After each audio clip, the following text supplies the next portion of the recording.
So how frustrating is it to watch a narcissist skate through life hurting other people without any real consequences or a care in the world? It's pretty frustrating. But even though narcissists seem untouchable, and it seems like they are never getting what's coming to them, never getting their karma, there are things that do hurt a narcissist. And that's exactly what we're talking about today. But I want to be clear that I'm not talking about revenge here. Revenge is almost never a good idea. It's very difficult to get revenge without getting your hands dirty. And even if you do get away with it, you know that you're not walking away with a clear conscience. I always recommend taking the high road and walking away with your integrity intact. But with that said, before we get to the things that hurt a narcissist, I want to talk through some evidence that a narcissist may be hurt, because it's not always obvious. They're not necessarily going to tell you, I'm hurting right now, and be honest and vulnerable about it. If they're telling you they're hurting, more often than not, they're trying to manipulate you. So the first thing you'll notice when a narcissist is hurt is that they will retaliate. And this is another reason why I don't recommend actively going for revenge, because you're starting a battle, and where does it end? But I can tell you that if you did not hurt their fragile ego, that they would not bother retaliating. There's always going to be something in it for them, and in this case, it's revenge. So another sign that a narcissist is hurt is that they will cut someone off. If you're in a relationship with a narcissist and you have hurt them, they may discard you for that. But I want to be clear, they may also discard you for any other reason, just because it's Tuesday or they feel like it. So it's not necessarily a clear sign that you have hurt them. But if you notice other signs along with the discard, then you may have hurt the narcissist. But this often happens in friendships with narcissists and in family relationships. If you do anything to hurt them, these people will cut you off. They do not give second chances. And it's funny because they expect a whole lot of second and third and 25th chances, right? But they do not give one. They do not give 1 second chance. If you hurt a narcissist, and it could be as simple as saying no to plans, if they're feeling wounded, they will cut you off without a second thought. And another sign that a narcissist is hurt is that they're engaging in a smear campaign. So a narcissist will very much use the smear campaign for revenge. And again, they have to be getting something out of this. They want to see that they're hurting you. And if they don't see that they're hurting you, they're going to move on to something else eventually. So know that if you're dealing with a smear campaign right now. And now let's get to the 7 things that actually do hurt a narcissist. But first, I want to welcome you to this very supportive community. My name is Christina, and I'm here to help you recognize and overcome the effects of emotional abuse. So if that's something that's touched your life, consider subscribing. So the first thing that hurts a narcissist is one that you might hear talked about pretty often, and that is indifference. So if you act indifferent to the narcissist, that will hurt their fragile ego, because you're not reflecting that grandiose sense of self that they have. You're basically saying that they're just like anyone else and they don't really matter that much to you. And now this is one that I do recommend often to people who are dealing with narcissists. It's not for the purpose of hurting them, but acting indifferent to them can help keep you safe from their manipulation and mind games.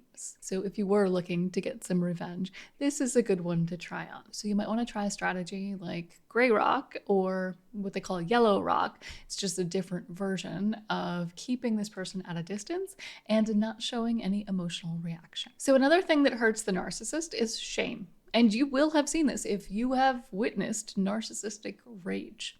A narcissist will get very angry when they're feeling shame, because they're very much out of touch with their feelings of shame that run very deep. They try very hard to suppress them and not deal with those feelings. And that's part of what this grandiose self-image protects them from. So shame is very serious business for a narcissist. And if they are feeling shame as a result of something that you did, or just in general, this is going to be very painful to them. And I will say also, of course, shame is painful to all of us. And it's also a good strategy if you have a narcissist in your life to work through your own shame, because shame is how they trigger you. If they can find a hot button thing that you feel ashamed about, or if you just feel a deep sense of shame about who you are, they are going to use that maliciously to attack you. And over time, the more you're exposed to it, the worse it gets. So it's really important to deal with your own shame. A narcissist will not. They will feel the pain, they'll rage out, and then they'll go back to that grandiose sense of self. So if you've been around here for a while, I hope you've spent some time in the comment section, because there are always some gems in the comments. So in this video, I want to call out a few relevant comments that stand out to me. And this one really speaks to how out of touch narcissists are with their shame. And it's almost like if you look at this stuff that you know to be true, it's almost like evidence that they are extremely out of touch. So let's look at the comment. If you aren't tied up in their drama, narcissists actually just look embarrassing to me. I encountered a narcissist who was forceful and clearly manic. Everyone kept distracting away from his grandstanding, but they could see I was cringing hard. If it weren't for their defenses, they would be constantly embarrassed. All things equal, that's true. But if it weren't for their defenses, maybe they wouldn't act the way they do. So another thing that hurts a narcissist is no contact.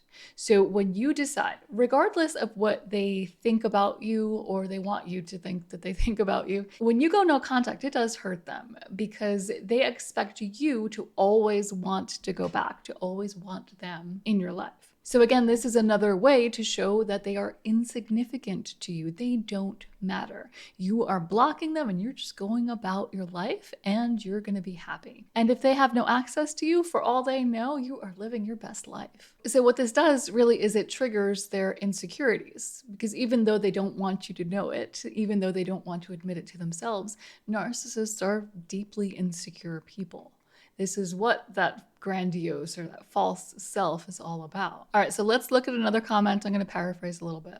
Just accept that the only revenge is no contact. It hurts them to their core. They like to get dirty. Stay out of the pig pen because conflict is what makes them thrive. Indifference is like a sharp knife that cuts them deep. There was a lot of truth in that comment. Conflict is what makes them thrive, and no contact and indifference really does cut a narcissist pretty deep. So the next thing I'm just going to touch on quickly, because I already kind of alluded to that in the last one, but it's living your best life. Just being happy, finding happiness within yourself is something that would be hurtful to a narcissist, because they want you to feel like the only way you could be happy is to have them in your life. That makes them feel important. And when you're discarded and if you feel like you've been trauma bonded to this person, not having them in your life actually does hurt a lot. But if you can show them, whether it's true or not, if you can show them that you can be happy without them, that you actually can live your best life, it absolutely will be painful to a narcissist. So let's look at another comment. I like this one. You being happy really burns the narcissist's butt. Sweet revenge without the karmic backlash. And I think that's really important. You don't want the karmic backlash. You don't want to stoop to a narcissist's level. So far, the takeaways, if you were looking for revenge, a couple of ways that you might be able to do it without getting your hands dirty are treating the narcissist with indifference and living your best life. Because it's not about you trying to hurt them. It's about you loving yourself. So this next one is where a lot of people get caught up when they're looking for revenge, and that is exposing the narcissist. Now, this is one I don't recommend doing on purpose, because narcissists can be very vindictive, and we know that they lack empathy. So the line that they're willing to cross is a lot farther than where most people will go. And also, exposing a narcissist for revenge will very much get your hands dirty. But nonetheless, there are some times when people do get away with exposing the narcissist. And we're gonna look at a comment now from someone who did. I exposed him and called him a pathological liar, blocked him everywhere, and changed my phone number 6 months ago. He never actually got me because I set boundaries and sussed him out. So there were a few comments that I found like this, where essentially someone exposed a narcissist, and that could mean telling them that they're a narcissist, or it could mean telling everyone else, or a combination of the two. But there were a couple of commenters who talked about doing that and getting away with it because they were able to make a clean break. So they exposed them, they went no contact, and clearly they didn't have mutual friends and family members. There wasn't a whole lot of overlap. In relationships like these, it's usually difficult to make a clean break like that. And again, even if you can, there's that karmic backlash that I certainly don't want. I don't know if you do. So the next one's a little surprising, and I think it applies more to some types of narcissists than others. And so I would say especially the covert type of narcissist cares about being viewed as a bad person.